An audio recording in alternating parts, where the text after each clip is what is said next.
জুলাই হত্যায় ট্রাইব্যুনালে শেখ হাসিনার বিচারের আনুষ্ঠানিকতা শুরু আজ। নেওয়া হবে সূচনা বক্তব্য ও সাক্ষ্য গ্রহণ।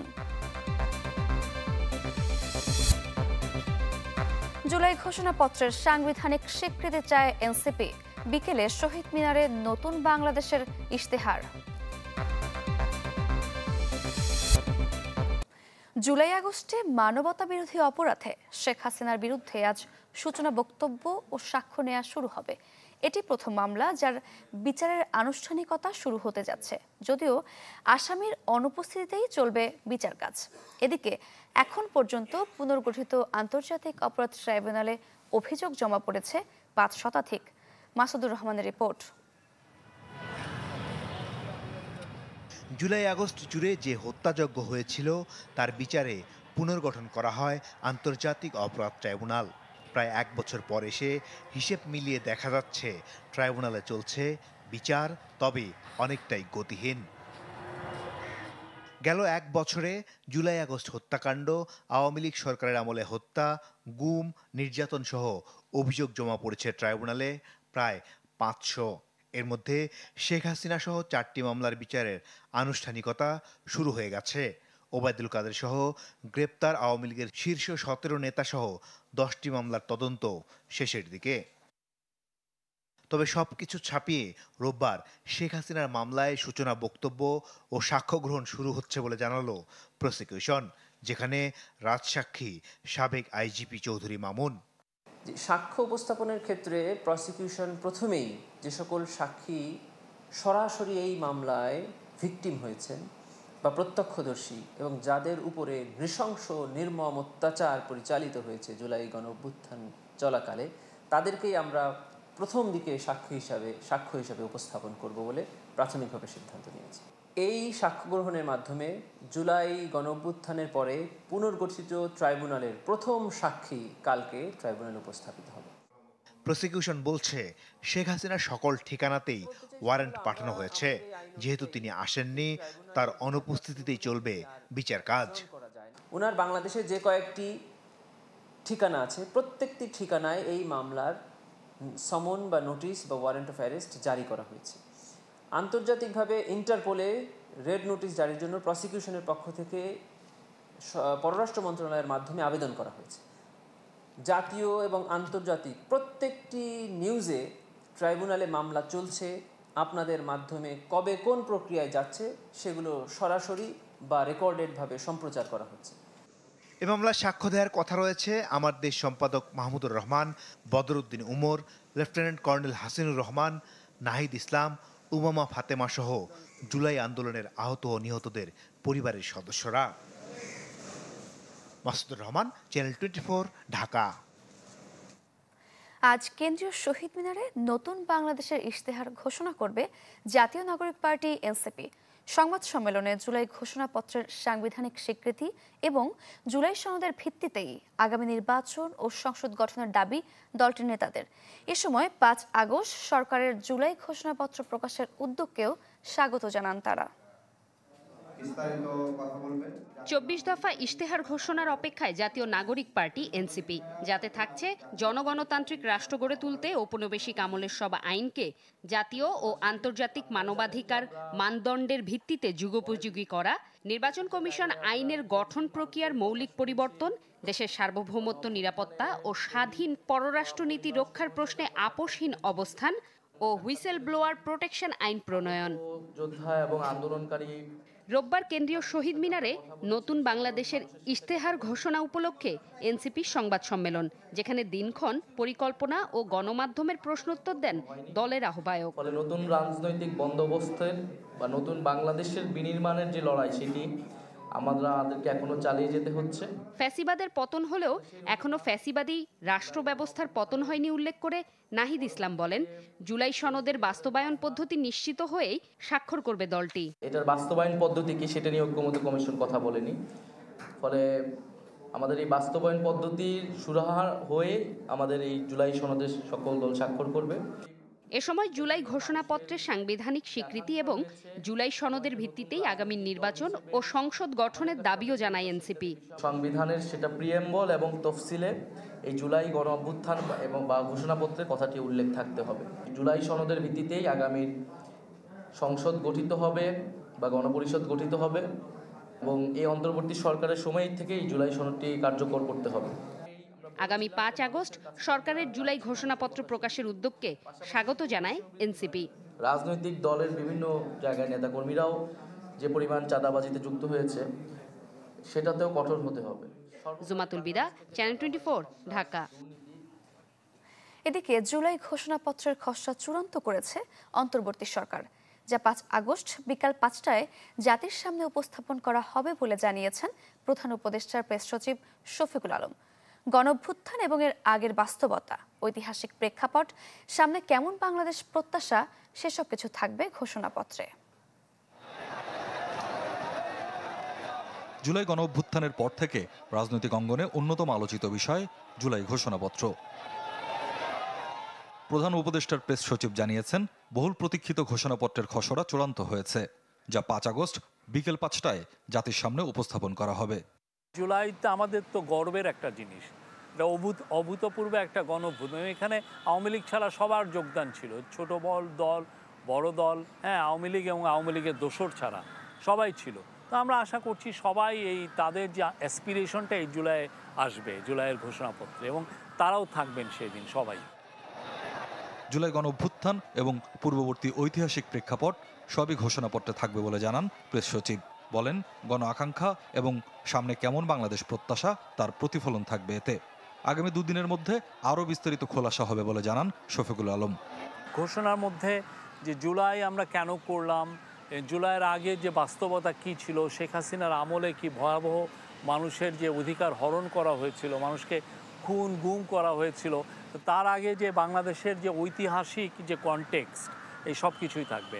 মূলত অ্যাসপিরেশন, আমরা কি চেয়েছি, আমরা সামনে আমরা কি চাই, আমরা কি ধরনের বাংলাদেশকে চাই, সেটার একটা আমি বলবো যে রিফ্লেকশন থাকবে। 3-4 তারিখের দিকে হয়তো বা বাকিটা আমরা আরও ডিসক্লোজ করতে পারবো। এদিকে রাজধানীতে জুলাই পুনর্জাগরণের র্যালি শেষে তথ্য উপদেষ্টা জানিয়েছেন, জুলাই ঘোষণাপত্র জুলাই গণঅভ্যুত্থানের দালিলিক প্রমাণ।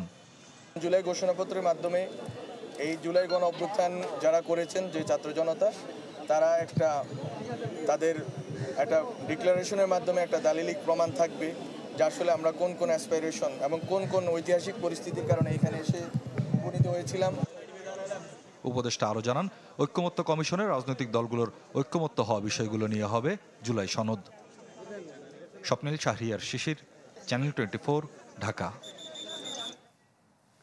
গণঅভ্যুত্থানের আকাঙ্ক্ষা থেকে সরে এসে জুলাই সনদ ঘোষণা হলে আবারও আন্দোলনে নামবে ছাত্র জনতা।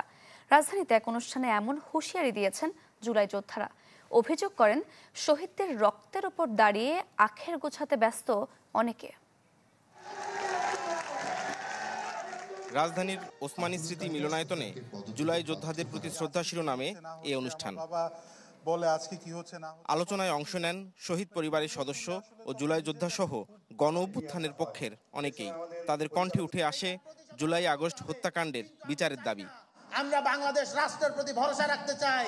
শহীদদের রক্তের উপর দাঁড়িয়ে অনেকেই আখের গোছাতে ব্যস্ত বলেও অভিযোগ করেন বক্তারা। বিএনপি যদি চাঁদাবাজি করে, জামাত যদি করে, তাদের বিরুদ্ধে আমরা বলবো, এর মানে এই না এই জুলাইকে যদি কেউ বিক্রি করে দিয়া নতুন বাইক কেনে, আইফোন চালায়, ফ্ল্যাট কেনে, তারে আমরা ছাইড়ে দেওয়ার মালিকানা দেই না। হাসিনা এই বাংলাদেশকে যেই পর্যায়ে নিয়ে গিয়েছিল, যেই স্বৈরাচারী সিস্টেম তৈরি করেছিল, আমার ওই জুলাই যোদ্ধা ভাইয়ের সাথে গলা মিলিয়ে আমি বলতে চাই, বাংলাদেশে যে কেউ যে কোনো ফরম্যাটে যে কোনো ব্যক্তিকে সামনে রেখে এটা আর কোনোদিন করতে পারবে না। নতুন বাংলাদেশে মানুষের ভাগ্য বদলাতে সবাইকে এগিয়ে আসার আহ্বান জানান আলোচকরা। রক্ত দেওয়ার সময়, রাজপথে দেওয়ার সময় তরুণরা সামনে থাকবে, নারীরা সামনে থাকবে, কিন্তু যখন মতামত দেওয়া লাগবে, পলিসি মেকিংয়ে নেওয়া লাগবে, তখন আর তরুণদের প্রয়োজন নাই। সবাইকে যাতে যথাযথ সম্মানের সাথে নতুন বাংলাদেশে ট্রিট করা হয়। নতুন বাংলাদেশ তরুণদেরই বাংলাদেশ, এবং তরুণরাই পরিবর্তন নিয়ে আসবে। আমরা কি চাই, আমরা কি আশা করেছি, এটা নিয়ে দেখা যাচ্ছে সবাই হতাশ। এই হতাশাটা কি আমাদের প্রাপ্য ছিল? আমরা সংস্কার চাই, কিন্তু সংস্কারটা কি সেটা আমরা যেটা চেয়েছি সেটা কি পাচ্ছি কিনা সেটা দেখার বিষয়। গণ অভ্যুত্থানের আকাঙ্ক্ষা থেকে সরে এসে জুলাই সনদ ঘোষণা হলে আবারও আন্দোলনের হুঁশিয়ারি দেন জুলাই যোদ্ধারা। আমরা দেখতে চাই একটি ন্যায় ও ইনসাফপূর্ণ Bangladesh. Nafiul Islam Linkon, channel 24, Dhaka. World class innovation নিয়ে ওয়ালটন এখন দেশের সীমানা পেরিয়ে পৌঁছে গিয়েছে 50টিরও বেশি দেশে।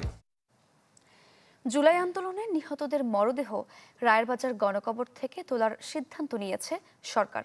গণকবর জিয়ারত করে একথা জানান স্বরাষ্ট্র উপদেষ্টা জাহাঙ্গীর আলম চৌধুরী। ডিএনএ টেস্টের মাধ্যমে পরিচয় শনাক্ত হলে পরিবার নিজ বাড়িতে স্বজনদের দাফন করতে পারবেন। স্বরাষ্ট্র উপদেষ্টা বলেন, গণকবর সৃষ্টির নেপথ্যে থাকা সবাইকে আইনের আওতায় আনা হবে।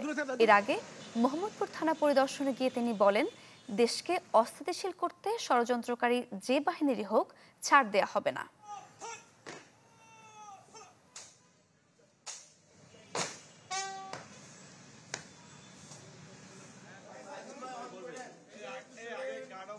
এখানে প্রায় 114 জনের গণকবর রয়ে গেছে, যাদের আমরা এখন পর্যন্ত আইডেন্টিফাই করতে পারি নাই। কেউ চাচ্ছিল এটা শনাক্ত করা হোক, কেউ চাচ্ছিল না। এখন তারা মোটামুটি নাকি রাজি হয়েছে। তারা মুন্সিগঞ্জ আমরা গেছিলাম, সেই সময় বললো যে তারা সবাই রাজি হয়েছে এটাকে শনাক্ত করার জন্য। এই জন্য আমরা খুব তাড়াতাড়ি এদের শনাক্ত করে যারা তাদের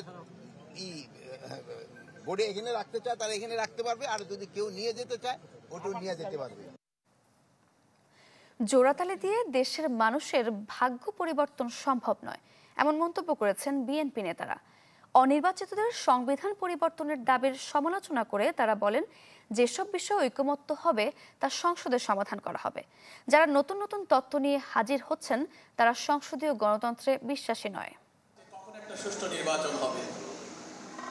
জুলাই বিপ্লবের বর্ষপূর্তি উপলক্ষে এই অনুষ্ঠানের আয়োজন করে engineers institution of Bangladesh IEB.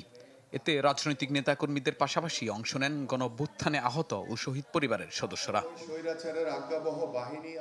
প্রধান অতিথির বক্তব্যে বিএনপি নেতা হাফিজউদ্দিন আহমেদ বলেন, সব আন্দোলনে জীবন দিয়েছে সাধারণ মানুষ, এর ফল ভোগ করেছে কিছু কুটিল রাজনীতিবিদ। সমালোচনা করেন সংবিধান পরিবর্তনের আলাপ আলোচনার। পৃথিবীর ইতিহাসে কোথাও নাই অনির্বাচিত ব্যক্তিরা সংবিধান সংশোধন করা। এখানে সেটাই প্রস্তাব দেওয়া হয়েছে। জনগণের সম্মতি ছাড়া, পার্লামেন্টের সম্মতি ছাড়া কিভাবে সংবিধান সংশোধন করতে চায়? যে সংবিধান আমরা রক্ত দিয়ে 72 সালে প্রতিষ্ঠা করেছি সেটিকে তারা ছুঁড়ে ফেলে দিতে চায়।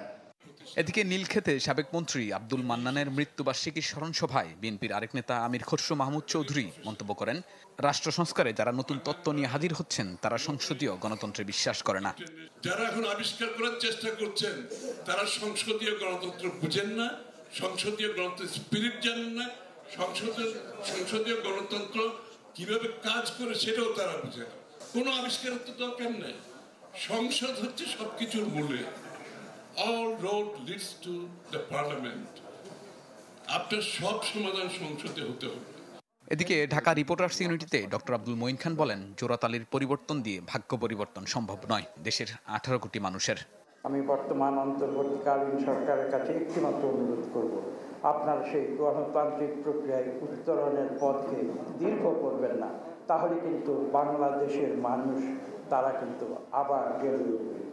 যে প্রত্যাশা নিয়ে 24-এর গণঅভ্যুত্থান হয়েছিল তার কতটা পূরণ হয়েছে এমন প্রশ্ন তোলেন বিএনপি নেতারা। শাহনেওয়াজ বাবলু, চ্যানেল 24, ঢাকা।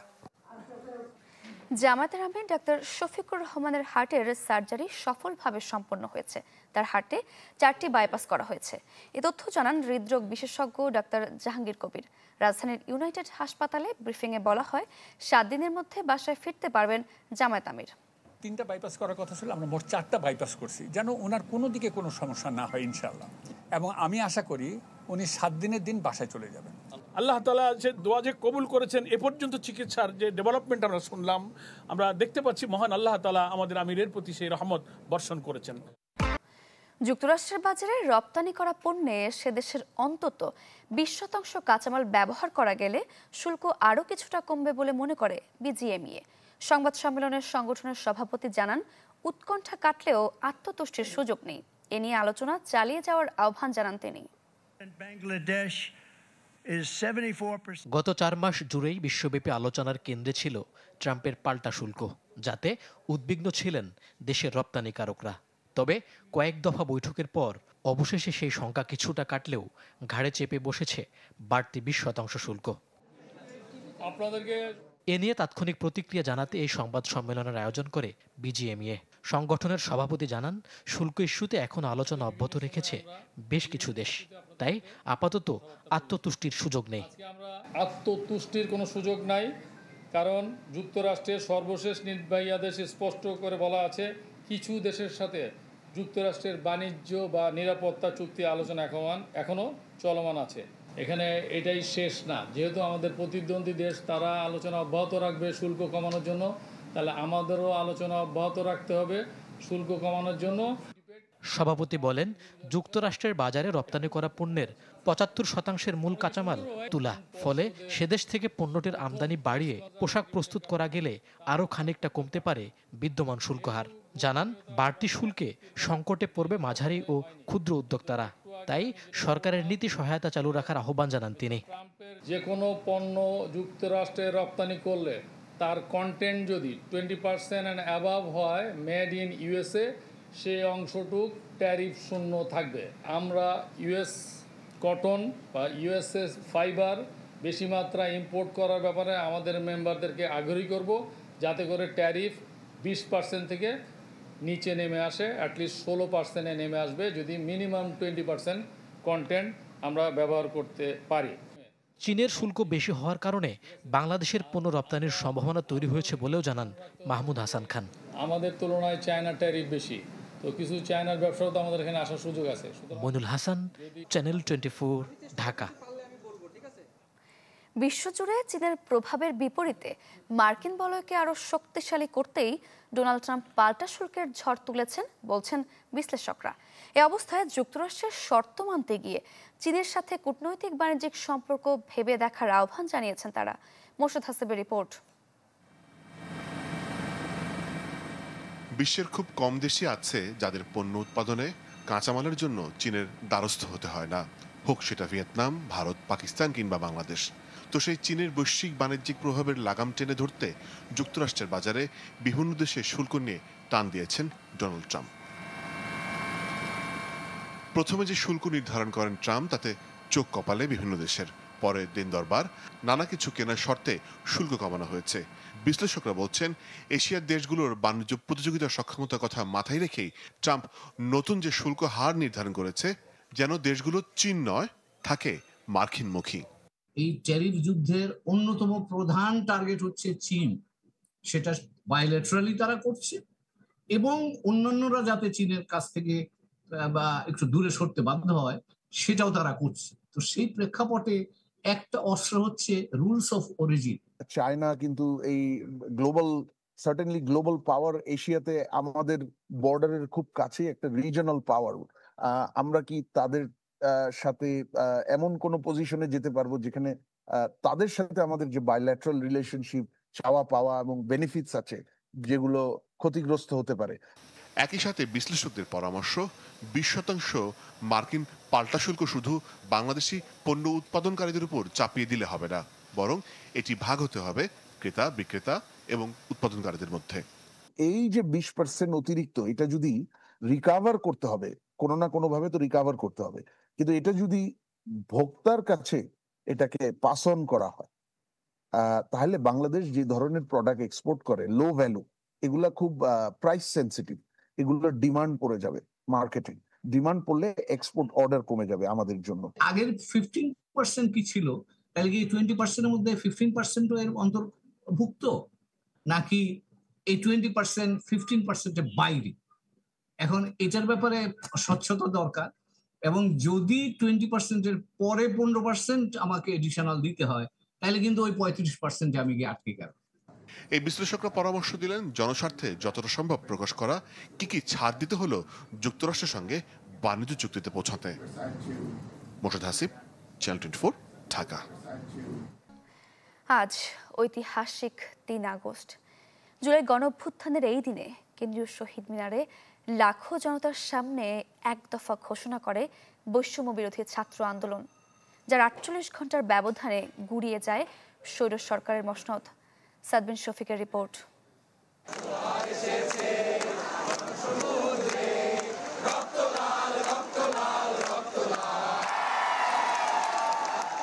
স্মৃতির মিনার সেদিন ঝলসে উঠেছিল দ্রোহের আগুনে। মিনার চত্বরের সীমানা ছাড়িয়ে লাখো কণ্ঠে ক্ষুব্ধ উচ্চারণ ছড়িয়ে পড়েছিল দেশের প্রতিটি প্রান্তে। ২৪-এর কোটা বৈষম্য বিরোধী আন্দোলন দমাতে গিয়ে নির্বিচার হত্যাযজ্ঞের পর ঘটনা পরম্পরা যে সরকার পতনের পথে এগুচ্ছে তা স্পষ্ট হয়ে ওঠে জুলাইয়ের শেষ সপ্তাহে।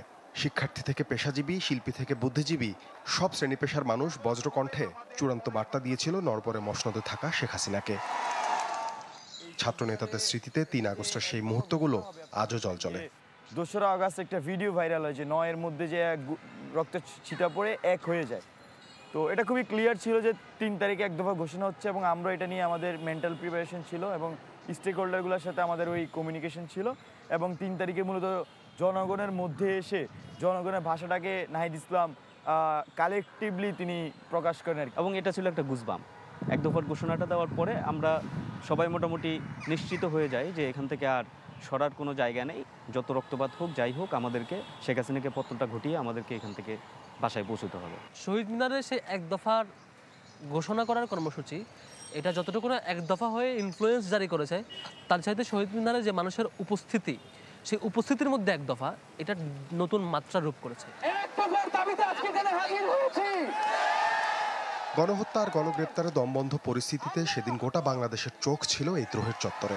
অবশেষে শেখ হাসিনার পদত্যাগের এক দফার ঘোষণা অনুরণিত হয় বিক্ষুব্ধ জনতার মাঝে।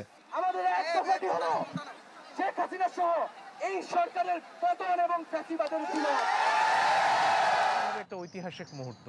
আন্দোলনের সময় জুড়ে রাষ্ট্রযন্ত্রের হত্যাযজ্ঞের বিরুদ্ধে রাজপথে সরব ছিলেন আইনজীবী মানজুর আল মতিন। বলছিলেন আওয়ামী লীগের ৫ আগস্টের পরিণতির চিত্রনাট্য লেখা হয় শহীদ মিনারের সেদিনের জমায়েতে। আমি প্রথমবার যখন কথা বলছি, পেছন থেকে কেউ না কেউ আমাকে বলছিল যে ভাই বলেন আমরা এখন রওনা দেই গণভবনের দিকে। ফলে ৫ তারিখের একটা আবহ কিন্তু ৩ তারিখেই তৈরি হয়ে গিয়েছিল এবং সেখানে আসলে যে ৯ দফা এগুলো শেখ হাসিনার সরকার বাস্তবায়ন করবে ওই অবস্থাটা আর ছিল না এবং মানুষের মধ্যে ওই উত্তেজনাটা চলে এসেছিল। যে কোনো গণ অভ্যুত্থানের ইতিহাসে তার বিশেষ বিশেষ কিছু মুহূর্ত তৈরি হয়, বিস্ফোরক মুহূর্ত তৈরি হয় এবং ওই বিস্ফোরক মুহূর্তের সমষ্টি ছাড়া আপনার গণ অভ্যুত্থান সফল হয় না। এই যে মুহূর্তের কথা বলছেন ওর সিগনিফিকেন্স তো অবশ্যই আছে। এটা তো আন্দোলনকে ত্বরান্বিত করেছে, শেখ হাসিনাকে শেখ হাসিনা পালাতে পলায়ন করেছে তার কারণে। এই শিক্ষাবিদ মনে করেন বাংলাদেশের শাসন ক্ষমতায় গেঁড়ে বসা ১.৫ দশকের স্বৈরশাসনকে এক দফার চ্যালেঞ্জ ছুড়ে দেওয়ার যে ইতিহাস রচিত হয়েছিল শহীদ মিনার চত্বরে তা দুয়ার খুলেছে ৫৬,০০০ বর্গমাইলে নতুন কাব্য লেখার। এগুলো তো অন্তর্বর্তীকালীন সরকার নিজেই তোলে না। সাদবিন শফিক, চ্যানেল 24, ঢাকা।